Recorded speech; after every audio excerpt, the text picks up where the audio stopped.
소름 돋는 얘기를 하나 드리자면, 식단도 하고 운동도 하는데 살이 잘 안 빠지거나 살이 찌는 분들도 계시잖아요. 이것도 중금속 때문일 수 있어요. 한국 소비자원 조사에서는 패션 팔찌에서 납이 720배, 카드뮴이 703배 추가 검출된 사례도 있고요. 어린이 키링에서 납이 기준치에 549배가 검출됐다고 합니다. 549배요. 중금속이 몸 밖으로 나가는 경로는 크게 세 가지예요. 가장 주된 경로는 신장을 통해서 소변으로 배출되고요. 두 번째, 담즙을 통해서 대변으로 배출됩니다. 그리고 세 번째가 오늘의 핵심인데 바로 저는 10,000명 이상의 다이어트 커뮤니티를 운영하고 있고요. 운동 강사들 대상으로 다이어트 강의를 하고 있습니다. 또한 다이어트 식단 브랜드 틴키토와 무설탕 한식 브랜드 제로밥상을 운영하고 있습니다. 다이어트가 어렵다고요? 제가 평생 날씬한 몸으로 살게 해드리겠습니다. 안녕하세요, 틴키토 김윤겸입니다. 영상 시작하기 전에 제가 5가지를 말씀드릴 건데 본인한테 해당되는 게 몇 개인지 한번 세보세요. 하나, 이유 없이 자주 피곤하다. 둘, 밥 먹고 나면 속이 더부룩하거나 소화가 잘 안 된다. 셋, 피부에 트러블이 반복적으로 생긴다. 넷, 식단도 관리하고 운동도 하는데 살이 잘 안 빠진다. 다섯, 그럼에도 불구하고 병원 가면 이상이 없다는 말을 듣는다. 여기서 3개 이상 해당되는 분들은 오늘 영상 꼭 끝까지 보셔야 됩니다. 왜냐면 이 증상들이 전부 하나로 연결될 수 있거든요. 대부분 이런 경험이 있어도 보통 다 겪는 일이다, 뭐 시간 지나면 괜찮아지겠지 라고 생각하면서 넘기는 분들이 많으신데요. 이게 잠깐의 컨디션 저하 때문이라서 나아지면 다행이지만 시간이 지나도 증상이 호전되지 않는다면 단순한 컨디션 저하가 아니라 중금속 축적을 한번 의심해 볼 수 있습니다. 그리고 여기서 좀 소름 돋는 얘기를 하나 드리자면, 식단도 하고 운동도 하는데 살이 잘 안 빠지거나 이유 없이 살이 찌는 분들도 계시잖아요. 이것도 중금속 때문일 수 있어요. 중금속과 환경 독성 물질이 체내에 쌓이면 지방 조직에도 축적이 될 수 있는데, 이 과정에서 지방세포 생성 신호를 교란하면 인슐린 저항성을 높여서 살이 잘 찌는 체질로 바꿔버릴 수 있다는 연구가 있습니다. 다이어트가 안 되는 원인이 의지력이 아니라 내 몸에 쌓인 독성 물질 때문일 수 있다는 거죠. 왜냐면 이런 증상들이 우리 몸에 쌓인 중금속과 연관이 있을 수 있다는 연구들이 계속해서 보고되고 있고, 중금속이 장기간 축적되면 신경계, 간, 신장 같은 데도 영향을 줄 수 있다고 해요. 그래서 내 몸에 문제가 생긴 것 같은데 시간이 지나도 낫지 않는 것 같다면 중금속도 같이 의심을 해보는 게 좋습니다. 중금속? 뭐 그건 공장이나 뭐 창고 이런 데서 오래 일해야 쌓이는 거 아닌가요? 라고 하실 수도 있는데, 요즘 같은 환경에서는 우리 모두의 이야기입니다. 즉 어디서 지내든 어떤 생활을 하든 중금속이 쌓일 수 있다는 얘기죠. 그래서 오늘은 중금속이 뭔지, 우리 몸에는 어떻게 쌓이게 되고 어떤 악영향을 미치는지, 마지막으로 어떻게 배출해야 되는지까지 알려드리려고 합니다. 오늘 영상만 참고하시면 중금속을 비롯해서 다이어트나 컨디션 관리에 매우 도움이 될 거니까 끝까지 시청 부탁드릴게요. 자, 여러분, 먼저 중금속이 뭔지부터 짚고 넘어갈게요. 중금속은 납, 수은, 카드뮴, 비소 이런 금속들을 말하는데요. 일반 금속보다 밀도가 높고 체내에 한번 들어오면 잘 분해되지 않는다는 게 핵심입니다. 우리 몸이 이 중금속들을 스스로 처리하는 속도가 너무 느리기 때문에 소량이라도 계속해서 노출되면 몸속에 조금씩 쌓이게 되는 거죠. 현대 산업화 이후에 중금속 노출의 종류와 양이 급격하게 늘어났어요. 근데 우리 몸은 이걸 배출하는 능력이 아직 그 속도를 따라잡지를 못한 거죠. 그래서 여러분들도 스스로 관리를 하는 게 중요합니다. 자, 그럼 중금속이 어디서 들어오는지 경로를 알려드릴게요. 첫 번째는 음식입니다. 우리 바닷속에 있는 해산물들을 보면 큰 생선이 작은 생선을 잡아먹죠. 그래서 이 참치나 방어 같은 먹이사슬 최상단에 있는 물고기일수록 가지고 있는 수은 농도가 높습니다. 원래 물고기들은 다 수은을 가지고 있는데 큰 애들이 작은 애들을 계속 잡아먹으면서 큰 애들한테 축적이 되는 거죠. 요즘에는 무분별한 쓰레기 투기 때문에 게나 오징어 같은 갑각류, 그리고 연체동물의 내장 부위에도 카드뮴 같은 중금속 축적이 많이 되고 있다고 합니다. 또 원산지가 불분명한 농산물도 문제가 될 수 있어요. 농산물은 뿌리를 통해서 토양 속에 있는 미네랄과 물을 흡수하면서 자라나는데, 이 토양에도 납, 카드뮴, 비소 같은 중금속이 포함되어 있으면 그것들도 같이 흡수를 해버립니다. 그리고 하나 더, 밀가루, 알코올, 튀김, 그리고 설탕이 많이 들어간 음식들은 신체 해독 기능을 떨어뜨리게 돼요. 그래서 중금속 배출을 더 어렵게 만들기 때문에 이런 음식들도 가급적이면 피하는 게 좋습니다. 두 번째는 화장품과 생활용품이에요. 우리가 매일 사용하는 화장품, 샴푸에서 미량의 중금속이 검출된 사례가 있습니다. 특히 피부에 직접 바르는 제품들은 소량이라도 매일 반복적으로 노출이 되다 보면 누적이 될 수 있으니까 화장품이나 샴푸를 고를 때는 화해 같은 성분 분석 플랫폼을 통해서 중금속 성분이 들어가 있지는 않은지 한번 확인해 보는 게 좋아요. 근데 여기서 진짜 충격적인 사례가 있어요. 화장품만의 문제가 아닌데, 서울시에서 알리, 쉬인 같은 해외 직구 플랫폼에서 판매되는 어린이 용품을 조사했더니 어린이 키링에서 납이 기준치에 549 9배가 검출됐다고 합니다. 549배요. 이게 어느 정도냐면 기준치가 킬로그램당 90mg인데 약 49,000mg이 넘는 그런 양이 나온 거예요. 애기들이 맨날 가방에 달고 손으로 만지는 그 키링에서 말이죠. 한국 소비자원 조사에서는 패션 팔찌에서 납이 720배, 카드뮴이 703배 초과 검출된 사례도 있고요. 장난감이나 학용품뿐만이 아니라 가족용 페인트, 코팅이 벗겨진 프라이팬, 오래된 양은 냄비, 치과 치료에 쓰이는 아말감 같은 것들도 중금속 노출의 경로가 될 수 있습니다. 치과 아말감의 경우에는 수은이 약 45에서 53% 정도 함유되어 있거든요. 어릴 때 충치 치료하셨던 분들 계시면 한 번쯤 점검해 보시는 게 좋을 것 같아요. 자, 세 번째 경로는 매일 마시는 물이에요. 우리가 매일 마시는 물도 중금속 노출의 경로가 될 수 있습니다. 특히 오래된 건물이나 구옥 같은 경우에는 수도관이 납으로 만들어진 경우가 있어요. 그래서 물이 이 관을 통과하면서 납이 같이 섞이게 되는 거죠. 집에서 정수기를 쓰신다고 하면 필터를 주기적으로 교체해 주는 게 중요하고요. 오래된 건물에 사시는 분들이라면 수질 검사를 한번 받아보는 걸 추천드릴게요. 그리고 마지막 네 번째가 가장 피하기 어려운 경로인데요. 바로 대기오염입니다. 근데 여기서 더 충격적인 건요. 음식은 가려 먹으면 되고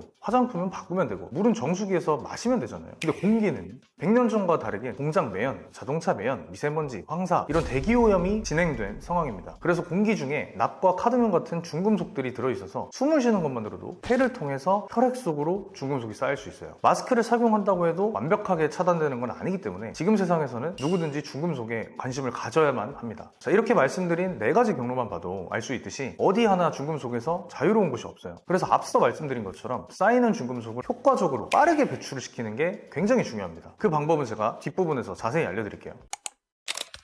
자, 그럼 이제 중금속이 우리 몸에 쌓였을 때 실제로 어떤 증상이 나타나는지 알아볼게요. 첫 번째로 중금속과 환경 독성 물질이 체내에 쌓이면서 살이 찝니다. 중금속 단독으로 지방에 쌓인다기보다는 중금속이 체내의 환경 독성 물질과 결합을 해서 지용성 복합체를 형성하면서 지방 조직에 축적된다는 겁니다. 쉽게 말하면 중금속이 환경 호르몬이랑 손을 잡고 지방세포에 박혀버리는 구조예요. 여기서 문제가 생기는데 연구에 따르면 이런 독성 물질들이 지방세포 생성을 촉진하는 신호를 교란시켜요. 지방이 비정상적으로 많이 만들어질 수 있다고 합니다. 거기다가 중금속이 인슐린 저항성까지 높이기 때문에 같은 걸 먹어도 혈당이 더 빠르게 올라가고 지방으로 더 많이 저장되는 상태가 만들어집니다. 식단도 관리하고 운동도 하는데 이상하게 살이 잘 안 빠진다거나 다이어트 후에 요요가 심하게 오는 분들은 체내 독성 물질 축적을 한번 의심해 볼 필요가 있어요. 두 번째, 중금속은 간에 직접적인 타격을 줍니다. 간은 우리 몸에서 독소를 1차로 걸러내는 해독기관이에요. 그래서 중금속이 체내로 들어오면 가장 먼저 간에 쌓이게 됩니다. 문제는 여기서부터인데 카드뮴 같은 중금속이 간세포의 지방산 분해를 방해해서 지방이 간에 그대로 쌓이게 만든다고 합니다. 술을 전혀 안 마시는데도 지방간이 생기는 경우 중금속이 그 원인 중에 하나일 수 있다는 거예요. 간에 지방이 쌓이면 간 기능이 떨어지고 간 기능이 떨어지면 중금속을 해독하는 능력도 같이 줄어듭니다. 그래서 중금속이 더 빠르게 쌓이는 악순환이 생기는 거죠. 그래서 만성 피로가 지속되거나 부종이 생기거나 소변색이 이상해지는 분들은 꼭 참고를 해주셔야 됩니다. 세 번째는 신경계에 손상을 일으킬 수 있어요. 수은,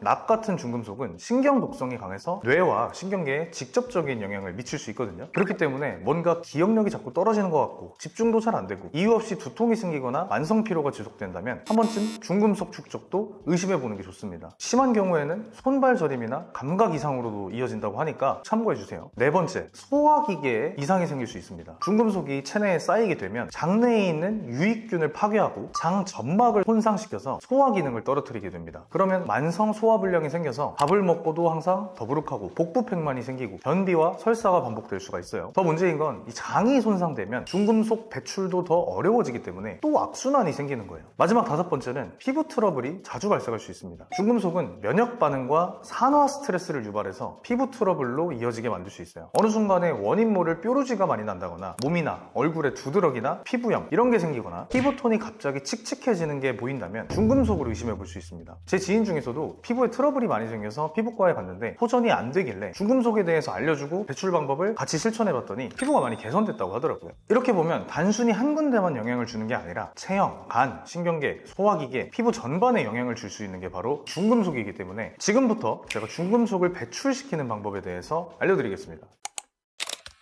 우선 중금속을 배출시키는 경로부터 먼저 설명을 드릴게요. 중금속이 몸 밖으로 나가는 경로는 크게 세 가지예요. 가장 주된 경로는 신장을 통해서 소변으로 배출되고요. 두 번째, 담즙을 통해서 대변으로 배출됩니다. 그리고 세 번째가 오늘의 핵심인데 바로 지방 분해를 통한 배출이에요. 그런데 여기서 중요한 포인트가 하나 있어요. 중금속과 이 환경 독성 물질이 지방에 저장돼 있다고 했죠. 지방이 분해되면 거기 갇혀있던 독성 물질들이 혈액으로 나와서 소변과 대변으로 빠져나가게 됩니다. 그래서 체지방을 태우는 게 독성 물질 배출을 가장 빠르게 촉진하는 방법인 거예요. 살을 빼는 게 단순히 외모의 문제가 아니라 해독의 핵심 전략이라는 겁니다. 자, 그럼 이제 배출 효과를 높이는 방법들을 순서대로 알려드릴 건데요. 오늘 당장 할 수 있는 것부터 꾸준히 챙길 것까지 순서대로 알려드리겠습니다. 첫 번째, 충분한 수분 섭취예요. 당연하다고 볼 수도 있겠지만 오늘부터 당장 시작할 수 있는 거기도 하죠. 신장이 중금속을 걸러내서 소변으로 내보내려면 충분한 수분이 반드시 필요합니다. 물을 충분히 마셔줘야 이 신장이 중금속을 걸러내는 속도도 빨라지고 대변으로 빠져나가는 양도 늘어나거든요. 하루에 1.5에서 2리터 정도의 물을 꾸준히 마셔주는 습관을 길러주시고 커피나 음료보다는 물로 채워주는 게 가장 좋습니다. 두 번째, 식이섬유를 잘 챙겨주세요. 이번 주에 장 보실 때부터 바로 챙기시면 됩니다. 식이섬유는 장내에서 중금속 같은 독소를 흡수해서 대변으로 배출되게 만들어주는 역할을 해요. 장 건강에도 정말 좋은 음식이니까 식이섬유는 꾸준히 챙겨 드시는 걸 추천드릴게요. 단 씹어나 장 건강 상태가 이미 안 좋은 분들 같은 경우는 오히려 식이섬유를 줄이는 게 더 좋을 수 있다는 점을 참고해주세요. 자, 세 번째, 항산화 영양소를 보충해주는 겁니다. 중금속은 체내에서 산화 스트레스를 증가시켜서 세포를 손상시켜요. 항산화 영양소를 챙겨주면 이 과정을 억제하고 세포를 보호하는 역할을 해줄 수 있습니다. 비타민 C, 비타민 E, 글루타치온, 코큐텐, 알파리포산, 그리고 SOD 효소까지 이 항산화 네트워크에 있는 물질들을 최대한 많이 챙겨주시는 게 핵심입니다. 자, 네 번째, 체지방을 태우는 거예요. 이게 사실 가장 핵심적인 방법이에요. 저탄수 식단, 운동, 간헐적 단식 등으로 체지방을 줄여나가면 지방 속에 저장되어 있는 독성 물질들이 같이 배출이 됩니다. 근데 여기서 주의할 게 한 가지 있어요. 지방이 너무 빠르게 분해되면 거기 저장되어 있던 독성 물질들이 한꺼번에 혈액으로 쏟아져서 나올 수가 있거든요. 그러면 간과 신장이 한 번에 너무 많은 독소를 처리해야 하니까 오히려 몸에 부담이 생깁니다. 그래서 저탄수 식단이나 간헐적 단식, 키토제닉 저희 채널에서 추천해드리는 방법을 실천하면 살이 좀 빨리 빠지는 효과가 있는데 그때 꼭 제가 지금 알려드리는 중금속 배출 방법도 같이 실천을 해야 된다는 거죠. 그러면 살도 빨리 빼고 중금속 배출도 빨리빨리 돼서 살이 안 찌는 체질로도 쉽게 변할 수 있습니다. 자, 다섯 번째이자 또 하나의 핵심이에요. 미네랄 균형을 유지해줘야 됩니다. 우리 몸속에 미네랄이 부족해지면 중금속이 미네랄과 비슷한 경로로 흡수가 되면서 미네랄이 있던 자리를 대신 차지하게 돼요. 칼슘이 부족하면 납, 아연이 부족하면 카드뮴이 그 역할을 흉내내면서 세포에 달라붙어 버리는 거죠. 반대로 미네랄이 충분히 채워져 있으면 중금속이 끼어들 자리가 없어지기 때문에 자연스럽게 배출이 됩니다. 그렇기 때문에 칼슘, 아연, 셀레늄 이런 미네랄을 충분히 섭취해줘서 중금속이 버티지 못하게 하는 게 굉장히 중요해요. 그래서 되게 다양한 미네랄을 꾸준히 오래 섭취하는 게 중요한데 너무 많기 때문에 이걸 다 챙겨 먹기가 굉장히 힘들죠. 그래서 이런 미네랄 균형 상태를 돕기 위해서 저희가 만들어 놓은 제품들이 있으니까 관심 있으신 분들은 더보기란을 한번 참고해 주세요. 아, 그리고 녹차가 또 중금속 배출에 효과가 있다고 합니다. 냉녹차로 마시면 칸닌이나 카테킨 같은 성분들이 중금속이 몸 안에 축적되는 걸 억제하는 데 도움이 된다고 하니까 미네랄 챙기기 힘든 분들은 녹차라도 드시는 걸 추천드릴게요. 자, 오늘은 현대인이라면 누구도 피해갈 수 없는 중금속 문제에 대해서 알려드리고 해결법까지 말씀드렸습니다. 오늘 핵심을 한 줄로 말하자면 피하려고 하지 말고 배출에 집중하자는 거예요. 내가 맨날 먹고 숨쉬고 바르는 것들 속에 이미 중금속이 있다는 사실을 모르고 계셨던 분들이 많았을 것 같은데 이제부터라도 인식을 하고 관리하는 게 사실 제일 중요하니까 오늘 알려드린 방법들로 하나씩 실천해 보시면 좋겠습니다. 오늘 영상이 도움이 됐다면 구독과 좋아요 부탁드리고요. 중금속이나 영양관리에 대해 궁금한 점 있으시면 댓글로 남겨주시면 제가 성심성의껏 답변 드리고 영상으로도 한번 만들어 보겠습니다. 제가 준비한 영상은 여기까지고요. 저는 다음 시간에 더 알찬 영상으로 다시 찾아뵙겠습니다. 감사합니다.